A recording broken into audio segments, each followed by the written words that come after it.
పాడేరు అల్లూరు జిల్లా బాలిక అపహరణ లైంగిక వేధింపుల కేసులో నిందితుడికి 20 ఏళ్ల జైలు శిక్ష విధించిన కోర్టు. బాధితురాలికి 2 లక్షల నష్టపరిహారంతో పాటు 50,000 జరిమానా విధించిన కోర్టు. అల్లూరి జిల్లా ఎస్పీ కార్యాలయంలో ఎస్పీ అమిత్ బార్ ఆధ్వర్యంలో నేడు మీడియా సమావేశం ఏర్పాటు చేశారు. ఈ సమావేశంలో ఆయన మాట్లాడుతూ 2024వ సంవత్సరం పాడేరు మోదకొండమ్మ తల్లి జాతర మరుసటి రోజు పాడేరు ప్రధాన కేంద్రంలో బాలిక అపహరణ లైంగిక వేధింపులకు సంబంధించి ఫిర్యాదు అందగా అప్పట్లో సీసీటీవీ ఫుటేజ్ సాక్షుల ఆధారాలతో అమ్మిన అర్జున్ వంట్లమామిడి పంచాయతీ కుమ్మరి తోము గ్రామానికి చెందిన వ్యక్తి ఈ దాడికి పాల్పడినట్లుగా గుర్తించి వారం వ్యవధిలో నిందితుడిని అదుపులోకి తీసుకుని క్రైమ్ నెంబర్ 88/2024తో సహా పోక్సో చట్టంలోని సెక్షన్ 6, సెక్షన్ 5M క్రింద కేసు నమోదు చేసి రిమాండ్కు తరలించడం జరిగిందని అన్నారు. ఈ కేసుకు సంబంధించి నేడు విశాఖపట్నం పోక్సో చట్టం కోర్టు నిందితుడిని దోషిగా నిర్ధారించి నిందితుడికి 20 ఏళ్ల జైలు శిక్ష, బాధితురాలకు 2 లక్షల నష్టపరిహారంతో పాటు 50,000 రూపాయల జరిమానా విధించారని తెలిపారు. నూతన సంవత్సరం శుభాకాంక్షలు. ఈ సంవత్సరం మనకి ఫస్ట్ వీక్లో ఈ ఒక మంచి సమాచారం మీ అందరికీ ఇవ్వడానికి కోసం ఈరోజు తిరగడం జరిగింది. మీ అందరికీ అవగాహన ఉన్న మనకి పాడేరులో మోదకమ్మ జాతర 2024లో జరిగిన ఆ పండుగ వెంటనే నెక్స్ట్ డే మనకి ఒక పాక్సో కేసు నమోదైంది. మనకి పోలీస్ స్టేషన్ పాడేరులో అది క్రైమ్ నెంబర్ 88/24 మన పాక్సో వేరియస్ సెక్షన్స్లో నమోదయ్యి మీకు ఇది కూడా అవగాహన ఉన్న వెంటనే పోలీస్ పార్టీ అప్పుడు మన లిమిటెడ్ టెక్నాలజికల్ ఇంటర్వెన్షన్స్తో కూడా మొత్తం పాడేరు టౌన్లో ఉన్న వాళ్ళన్ని కెమెరాస్ని వాళ్ళు సెర్చ్ చేసి అప్పుడు ఆ ముద్దాయిని ఐడెంటిఫై చేసి వాళ్ళని వెంటనే అరెస్ట్ చేసి జైలుకి రిమాండ్కి పంపడం జరిగింది. అదేవిధంగా ఈ ఛార్జ్షీట్ కూడా మనకి మొత్తం ఇన్వెస్టిగేషన్ని కంప్లీట్ చేసి ఎవిడెన్స్ని సరిగా డాక్యుమెంట్ చేసి విదిన్ పీరియడ్లో మన తరఫున ఛార్జ్షీట్ ఫైల్ చేయడం జరిగింది. దీంట్లో ఎస్డిపిఓ పాడేరు అప్పుడు ఇన్వెస్టిగేటింగ్ ఆఫీసర్, ఎస్డిపిఓ పాడేరు తరఫున ఈ ఇన్వెస్టిగేషన్లో ఈ ఫైండింగ్స్ని మనకి కోర్టులో ట్రయల్ స్టార్ట్ అయిన సమయంలో సరిగా మన కోర్ట్ మానిటరింగ్ తరఫున అదేవిధంగా ఎస్హెచ్ఓ పాడేరు తరఫున సరిగా ఫాలో చేయడం జరిగింది. దీని కారణం నిన్న పోక్సో కోర్ట్ విశాఖపట్నం ఈ కేసులో ఆ ముద్దాయిని 20 yearsకి రిగ్రెస్ ఇంప్రిజన్మెంట్. వైసీపీలో కార్యకర్తలకు భరోసా ఇచ్చే నాయకత్వం లేదని నియోజకవర్గ బూత్ కమిటీ వింగ్ అధ్యక్షుడు గైపూరి రాజు ఆరోపించారు. మంగళవారం స్థానిక నరసింగరావుపేటలో గల ఎంవీఆర్ కార్యాలయంలో ఆయన మీడియాతో మాట్లాడారు. ఏ కార్యకర్త అయినా పార్టీ కోసం, నాయకుల కోసం కష్టపడతారని, అలా కష్టపడ్డ వారికి కనీస గౌరవం ఇవ్వకపోవడం దారుణమన్నారు. మా మీడియా మిత్రులకి, ఎలక్ట్రికల్ మీడియాకి సంక్రాంతి శుభాకాంక్షలు ముందుగా అడ్వాన్స్గా తెలుపుతున్నాను. ఎప్పుడూ కూడా మీడియా స్వాగతంతోనే అనుబంధంతోనే ఉండే గైపూర్రాజు. మరి మీ అందరి ఆశీస్సులు కూడా గైపూర్రాజుకి ఎంతో అవసరం ఉంది. మరి సుమారుగా నేను పార్టీకి 14 సంవత్సరాలు సర్వీస్ చేశాను. 2010 నుంచి ఓదార్పు యాత్ర దగ్గర నుంచి జగన్మోహన్ రెడ్డి గారు అంటే ఎంత పిచ్చో అందరికీ తెలుసు. ఆ విధంగానే పనిచేసుకొని వచ్చాను. కానీ ఇక్కడికి రాకపోతులోకి కొన్ని సంఘటనలు మనం చూడటం వల్ల, అదేవిధంగా ఈ మధ్యనే నాకు చేయగలిగిన తర్వాత ఎవరు కూడా నేను మీకున్నానని చెప్పే వ్యక్తులు కూడా ధైర్యం చెప్పేవాళ్ళు లేరు. కానీ పార్టీకి అంత కష్టపడినప్పుడు కూడా కనీసం మేము ఉన్నామని భరోసా ఇచ్చినా కూడా హ్యాపీ ఫీల్ అవుతున్నాను. అది జరగలేదు. మరి ముందుగా ఏదైతే గౌరవ అధ్యక్షులు మాజీ సీఎం గారు జగన్మోహన్ రెడ్డి గారికి, గౌరవ మాజీ మంత్రివర్గ గుడివాడ అమర్నాథ్ గారికి, గౌరవ అనకాపల్లి ఇన్ఛార్జ్ భరత్ కుమార్ గారికి, అలాగే వైఎస్ఆర్సీపీ అనకాపల్లి నియోజకవర్గం నాయకులందరికీ, సీనియర్ నాయకులకి, ప్రతి ఒక్కరికి పేరు పేరున నా ధన్యవాదాలు. ఈ నిర్ణయం తీసుకోవడం జరిగింది. ఇంతకంటే ఏమి కాదు. కాకపోతే ఏ నాయకుడైనా ఏ కార్యకర్తను ఎందుకు కష్టపడతారంటే పలానా నాయకుడు వచ్చి ఇక నీకు నేను ఇది చేశాను లేదనుకోండి ఇక ఈ విధంగా నీకు నేను అండగా ఉన్నానని చెప్తే భరోసా ఇచ్చే నాయకుడు ఏమైనా ఉంటే మనం ఏదైనా చేయొచ్చు. ప్రతి ఒక్కరికి కూడా మనం కష్టపడి చేయడమే కానీ అక్కడి నుంచి మాకు ఉరిగింది ఏమీ లేదు. గైపూర్ అనేవాడు ఈ అంతకు కూడా నా కష్టం మీద నేను బతికిందేదే, ఎవరు కూడా భుజం తెచ్చి సాయం చేసే వ్యక్తులు లేరు. ఇది క్లియర్ కట్గా చెప్తున్నాను. అందువల్లే పార్టీ నుంచి ఎవరిని కూడా నేను ఇబ్బంది పెట్టకుండా పార్టీ పదవికి రాజీనామా చేసి పక్కకు తప్పుకుంటున్నాను.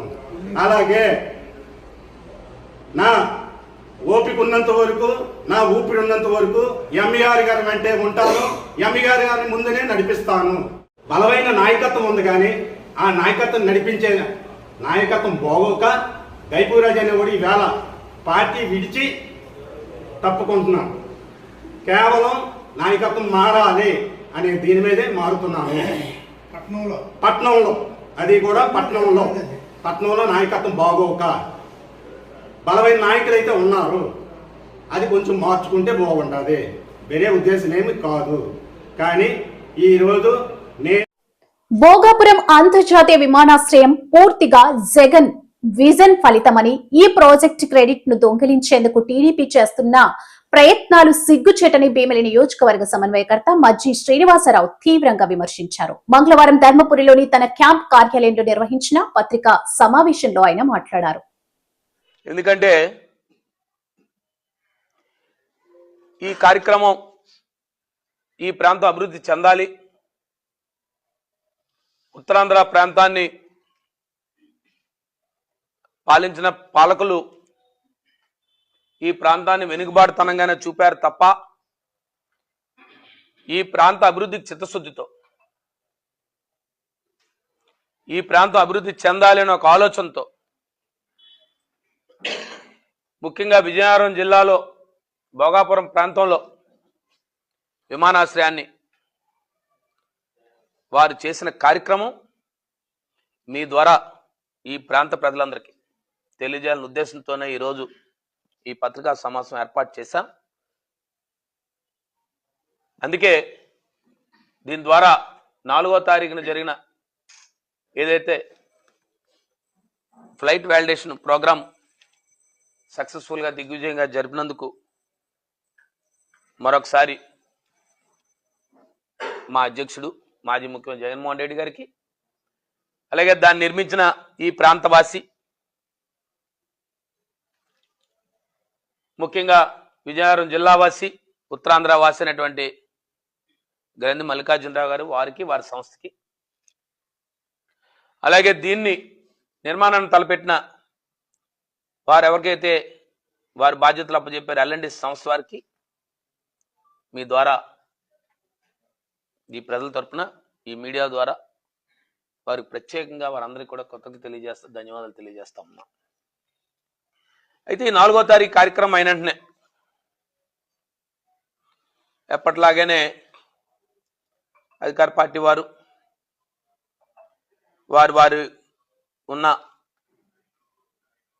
వారికున్న ప్రసార సాధనాల ద్వారా వారు చెప్తా ఉన్నారు.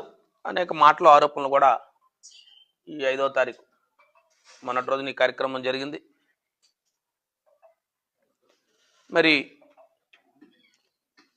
ఈ 2 రోజులుగా జరుగుతున్న ప్రసార సాధనాల్లో లేదా సోషల్ మీడియా ద్వారానో లేదా పత్రికల ద్వారానో ఈ ప్రాంత వాసులు అందరూ చూస్తున్నారు, ఈ రాష్ట్ర ప్రజలు కూడా చూస్తూ ఉన్నారు. వారికి పూర్తి స్థాయిలో ఒక జిల్లా పరిషత్ చైర్మన్గా గత ప్రభుత్వంలో ప్రజాప్రతినిధిగా ఇప్పటికో కొనసాగుతున్న నేను జగన్మోహన్ రెడ్డి గారి ప్రభుత్వం వైఎస్ఆర్సీపీ ప్రభుత్వం చేసిన కృషి పట్టుదల రైతు సంక్షేమమే మా ప్రభుత్వ ధ్యేయం. శ్రీకాకుళం నియోజకవర్గంలో మంత్రి నాదెండ్ల మనోహర్ తో కలిసి విస్తృతంగా పర్యటించిన ఎమ్మెల్యే గోండు శంకర్ ఆయన మాట్లాడుతూ మా ప్రభుత్వ రైతుల పక్షపాతి అని నిరూపిస్తూ క్షేత్రస్థాయిలో పరిస్థితులను స్వయంగా పరిశీలించాం. మనందరికీ సుపరిచితులు మాజీ స్పీకర్ గా మన రాష్ట్రానికి ఉమ్మడి రాష్ట్రానికి సేవ చేసినటువంటి నాయకులు, అలాగే ఇప్పుడు పౌర సరఫరాల శాఖ మంత్రి జనసేనాని మన అన్న నాగేంద్ర మనోహర్ గారికి హృదయపూర్వకంగా స్వాగతం, సుస్వాగతం, ధన్యవాదాలు. అలాగే ఈ కార్యక్రమానికి వచ్చేసినటువంటి పౌర సరఫరాల శాఖ ఎండీ గారు ఢిల్లీరావు గారికి, అలాగే మన కలెక్టర్ గారు స్వప్నిల్ దినకర్ పొంగర్ గారికి, జేసీ గారు ఫర్మాన్ గారికి, జిల్లా జనసేన పార్టీ అధ్యక్షులు కిషన్ చంద్రమోహన్ గారికి, గ్రామ సర్పంచ్ గారికి, ఆర్డీఓ గారికి, వేదికను అలంకరించిన పెద్దలకు, వేదిక ఉన్నటువంటి ప్రజాప్రతినిధులకు, కూటమి ప్రభుత్వం ఏర్పడ్డ సంస్కరణలు గౌరవ ముఖ్యమంత్రి వర్యులు శ్రీ నారా చంద్రబాబు నాయుడు గారు, మన ఉప ముఖ్యమంత్రి శ్రీ పవన్ కళ్యాణ్ గారు, అలాగే గౌరవ ప్రధానమంత్రి నరేంద్ర మోడీ గారు కేంద్ర ప్రభుత్వ సహకారంతో ఎన్నో సంస్కరణలు, అందులో ముఖ్యంగా మనందరికీ 3 సిలిండర్లు ఫ్రీగా ఇస్తామని చెప్పి ఆల్రెడీ 2 సిలిండర్లు ఇచ్చేశారు. అది మన పౌర సరఫరాల శాఖ ద్వారా. అలాగే మనకి స్మార్ట్ కార్డ్స్, ఇంతకుముందు కొన్ని దెయ్యాల బొమ్మలతో ఉండే రేషన్ కార్డు ఇప్పుడు వెరీ స్మార్ట్ గా అన్న మంత్రి గారి వర్క్ ఎప్పుడు స్మార్ట్ గా ఉంటుంది. అలాగే స్మార్ట్ కార్డ్స్ ఇచ్చి చిన్న జేబులో వేసుకుని వెళ్ళిపోవచ్చు ఈరోజు. అది ప్రవేశపెట్టింది మన మంత్రి గారే. అదేవిధంగా ఏదైతే గతంలో దీపావళి ఈ రామచంద్రాపురం తాలూకా రైతుల తాలూకా ధాన్యాన్ని తీసుకొని మనం నర్సంపేట వెళ్లేవాళ్ళం, పాలాకి వెళ్లేవాళ్ళం, ఉర్లాం వెళ్లేవాళ్ళం, రాజా వెళ్లేవాళ్ళం. అంత దూరం వెళ్లి రాత్రి బోర్లు పడిగాపులు కాసి ఆ ధాన్యం వేసిన తర్వాత 5 నెలలకు వచ్చేదో 6 నెలలకు వచ్చేదో ఎప్పుడు వస్తుందో తెలియదు. ఈలోపు సంక్రాంతి, ఉగాది, మన సంవత్సరం కలిగి వచ్చిన అమ్మవారి పండుగలు కూడా గొరిపోతు కొనుక్కోవడానికి కూడా డబ్బులు లేని పరిస్థితి కొట్టారు. అలాంటి సందర్భంలో మనకి మాట ఇచ్చి కొన్ని సంస్కరణలు తీసుకువచ్చి ముఖ్యమంత్రి వర్యులు, ఉప ముఖ్యమంత్రి వర్యుల అనుమతితో 24 గంటల్లో మీ రైతులకు మొదట 48 గంటలు అన్నారు. తర్వాత ఇంకా మంత్రి గారికి మనసు 24 గంటలకు కుదించారు. 24 గంటల్లో మీకు డబ్బులు వేస్తామని చెప్పారు. ప్రతి ఒక్క రైతుకి ఈ రోజు అలా ఆయన చూపిస్తున్నాం 4 గంటలకే పడ్డాయండి. అది ఈ కూటమి ప్రభుత్వం యొక్క ముఖ్య ఉద్దేశం. రైతు సంతోషమే ముఖ్యం. ఎందుకంటే యావత్ ప్రపంచానికి అన్నం పెట్టే అన్నదాత సుఖంగా ఉండాలి. ఆయన ఆశీర్వాదం ఉంటేనే మన దేశం బాగుపడుతుంది, మన రాష్ట్రం అభివృద్ధి చెందుతుంది అనే ఉద్దేశంతో ఈ కార్యక్రమం తీసుకొచ్చారు. అలాగే ఎన్నో సంస్కరణలు మీకు తెలుసు. అబద్ధపు హామీలతో ప్రజలను మోసం చేసే చంద్రబాబు లాంటి నేతలను జైలుకు పంపాల్సిన అవసరం ఉందని మాజీ మంత్రి ఆర్కే రోజా స్పష్టం చేశారు. అక్రమ కేసులు బనాయించి వైఎస్ఆర్సీపీ నేతలను, కార్యకర్తలను వేధించడం కూటమి ప్రభుత్వ విధానం అయిందని మండిపడ్డారు. సిల్పెల్లి సోదరులను తప్పుడు కేసుల్లో ఇరికించి జైలుకు పంపడం రాజకీయ కక్ష సాధింపులో భాగమేనని ధ్వజమెత్తారు. నెల్లూరు జైల్లో పిన్నెల రామకృష్ణ రెడ్డి గారిని వాళ్ళ బ్రదర్ని కలవటం జరిగింది. నిజంగా చాలా బాధగా ఉంది. ఈ రాష్ట్రంలో కూటమి ప్రభుత్వం అరాచక పాలనకి, అక్రమ కేసులకి పిన్నెల రామకృష్ణారెడ్డి గారి కేసు ఒక నిదర్శనం అని కూడా చెప్పచ్చు. ఎందుకంటే స్పష్టంగా తెలుగుదేశం వాళ్ళని పొడిచి చంపుకున్నారు అని చెప్పి సాక్షాత్తు ఎస్పీ శ్రీనివాస్ గారే చెప్పడం జరిగింది. మీరందరూ కూడా విన్నారు, చూశారు. పచ్చపత్రికైన ఈనాడులో పెద్ద అక్షరాలతో రాశారు, ఆధిపత్య పోరులో తెలుగుదేశం కార్యకర్తల్ని వాళ్ళే పొడిచి చంపేశారు అని చెప్పి. ఇంత క్లియర్ కట్గా ఒకే పార్టీలో వాళ్ళకి వాళ్ళు కొట్టుకొని చచ్చి వాళ్ళే పొడుచుకుంటే సంబంధం లేని మా నాయకుడిని ఈరోజు పిన్నెల రామకృష్ణారెడ్డి గారిని, వాళ్ళ బ్రదర్ని అరెస్ట్ చేసి వేధించడం ఎంత దురదృష్టకరం ఒకసారి చూడండి. ఎందుకంటే చంద్రబాబు నాయుడు కూటమి ప్రభుత్వం అధికారంలోకి వచ్చిన రోజు నుంచి పిన్నెల రామకృష్ణ గారి కుటుంబం మీద ఏ విధంగా కక్ష సాధిస్తున్నారో మనం అందరం చూస్తున్నాం. 16 నెలల్లో 16 కేసులు పైగా వేసి ఎలా వేధిస్తున్నారో కూడా మనం కళ్ళారా చూసాం. అసలు తెలుగుదేశం వాళ్ళు రిగ్గింగ్ చేసుకుంటుంటే ఆ రిగ్గింగ్ ఆపిన కారణాన్ని చూపించి అది కూడా ఒక కేసు పెట్టి గతంలో కూడా దాదాపుగా 52 నుంచి 54 రోజులు లోపల పెట్టడం మనం గమనించాం. అంటే ఎటుపోతుంది పోలీసు వ్యవస్థ, ఎటుపోతుంది? రెడ్ బుక్ రాజ్యాంగానికి అనుగుణంగా లోకేష్ చెప్పిన దానికి తానా అంటే తందానా అన్నట్టుగా పోలీస్ వ్యవస్థ మారిపోవటం చాలా దురదృష్టకరం. కాకి చొక్కాలు వేసుకోవాల్సిన వాళ్ళు పసుపు చొక్కాలు వేసుకొని ఈరోజు అక్రమ కేసులు పెట్టుకుంటూ పోతుంటే ఏం మెసేజ్ ఇస్తున్నారు మీరు? రాబోయే కాలంలో దీనికి 10 ఇంతలు చేయమనా? పాలిటిక్స్ని భ్రష్టు పట్టిస్తున్నారు. ఎవరైతే ఈరోజు తప్పుడు కేసులు పెట్టి పిన్నెల రామకృష్ణారెడ్డి గారి కుటుంబం మీద లోపల పెట్టి వేధిస్తున్నారో వాళ్ళకి సూటిగా చెప్తున్నాం. ఏదో ఈరోజు మీ పని అయిపోయిందని సంకలు గుద్దుకుంటున్నారేమో. ఇంతవరకు మా నాయకుడు జగన్మోహన్ రెడ్డి గారు చెప్పినట్టుగా ఎవరి జోలికి మేము వెళ్ళలేదు. ఏ పార్టీ అయినా ఏ కులమైనా పేదవాడు అర్హుడైతే అన్ని సంక్షేమ పథకాలు ఇచ్చాం, అభివృద్ధి చేశాం, ఎవరి మీద ఒక తప్పుడు కేసు పెట్టకుండా ముందుకు వెళ్ళాం. కానీ ఈరోజు మీరు చేస్తున్నది చాలా తప్పు. దీనికి 10 ఇంతలు మీరు అనుభవించడానికి రెడీగా. జగన్మోహన్ రెడ్డిపై మంత్రులు కింజరపు అచ్చెన్నాయుడు ఆగ్రహం వ్యక్తం చేశారు. ఈ సందర్భంగా ఏపీ సచివాలయ మీడియా సమావేశంలో మాట్లాడారు. మంత్రి అచ్చెన్నాయుడు రాయలసీమకు ద్రోహం చేసిందే జగన్ అని ధ్వజమెత్తారు. రాయలసీమకు ద్రోహం చేసిందే జగన్ అని ధ్వజమెత్తారు. రాయలసీమ లిఫ్ట్ ఇరిగేషన్ ప్రాజెక్టుపై వైసీపీ నేతల విమర్శలకు ధీటుగా ఏపీ మంత్రులు సమాధానమిచ్చారు. రాజకీయంగా నేను స్వార్థం గురించి నేను ఏదైనా మాట్లాడచ్చు. మీరందరూ ఇక్కడ ఉన్నవాళ్ళే కదా. ఆ రోజు నేను సెక్రటరియట్కి రాలేదు, కానీ అప్పుడు గవర్నమెంట్ ఆఫ్ వైసీపీ ఉన్నప్పుడు మీరందరూ ఇక్కడ ఉన్నవాళ్ళు కదా. ఎప్పుడు ఆగిపోయింది Rayalaseema lift irrigation? SGT permissions లేవని చెప్పేసి ఆ రోజు స్టే చేసి ఆగిపోయింది కదా. అది అందరికీ తెలుసు కదా. ఎవరి మాట ఆయనకెళ్ళి అడుగు. అది కాదు నేను అనేది, ఆయనకెళ్ళి మీరు అడగండి, వాస్తవం చెప్పండి అంటున్నాను. నేను అవన్నీ మాకు అవసరం లేదండి. ఎవరు స్వార్థం గురించి వాళ్ళు మాట్లాడుకుంటారు, దాన్ని కాదు మేము అనేది. మీరు ఇక్కడ ఉన్నవాళ్ళే, ఈ రాష్ట్రంలో ఉన్నవాళ్ళు, ఈ సచివాలయంలో ఎన్నో పాత్రికేయులు మీటింగ్లు పెట్టారు. నువ్వు చెప్పు ఒక్కసారి, ఎవరైనా సరే ఇక్కడ సాక్షి వాళ్ళు ఉంటే సాక్షి వాళ్ళు చెప్పమనండి. ఎప్పుడు రాయలసీమ లిఫ్ట్ ఇరిగేషన్ ఎప్పుడు ఆగిపోయింది చెప్పండి? 2024 తెలుగుదేశం ఎన్డీఏ ప్రభుత్వంతో ఆగిందా? ఒక్కళ్ళు చెప్పండి. ఈ మధ్య మీరు వచ్చిన తర్వాత ఏంటి ఆగిపోయిందంటే దానికి ఒక అర్థం పర్థం ఉంది. చంద్రబాబు నాయుడు గారు ఏదంటే రేవంత్ రెడ్డి గారు ఏదో మాట్లాడుకొని ఆపారని. ఆగిందే 2020 అయితే ఇప్పుడు ఆపడం ఏంటి? ఆయన మాట్లాడేది దానికి ఆన్సర్ ఏంటి? మన దగ్గర ఎందుకు ఆన్సర్ ఉంటుంది?